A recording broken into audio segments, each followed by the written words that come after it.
Masturbace. Dámy a pánové, já vás vítám u nového vlogu part 3. Ja! Das macht mir gut! Nechte toho do tady se natáčí! Das Arschloch ist so gut! Ty vole.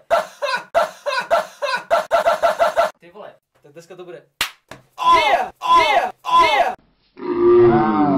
Jo! Dámy a pánové! Čus! Ja! Ale vy Mein jste Arsch! divný. Já vím, že mě slzí siltevnou tady otírám. Dnešní vlog budeme dělat na téma. Čo by sme robili, keby sme boli vládci sveta?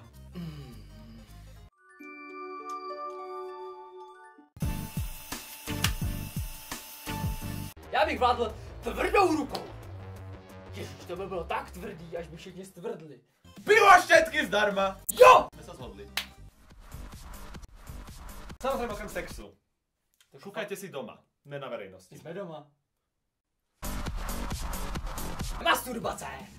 Ty kokos, kámo, všetci s takou pravou rukou tam pôjdu. Možná i s Metrová levou. pravá ruka. Možná i s levou, leváci tam budou určitě taky. Tak proste vždycky jedna ruka bude väčšina než druhá, ale všetci budú masturbovať celé dni a tá druhá taká tenučka.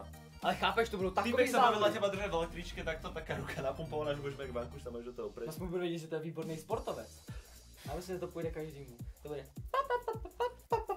A může být klidně vzájemná, no to bude takových závodů. Ježišmarja, to je nádherný sport. Kromě toho, že tady ten sport je výborný a zdravý, má taky spoustu disciplín. Hoňba do kríža. Hoňba dole hlavou. Honba lakťom. Romantická honba. Honba, ale mám to rád natvrdo. Damn, son, where'd you find this? Honba, ale zlatokopka. Dobře, můžeš mi to udělat, ale chci za to 200 000. Bereš kreditku? Jo. OK.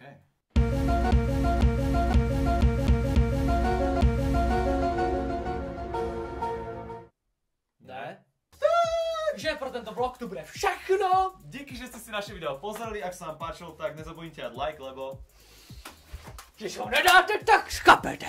Ja, to je jasné.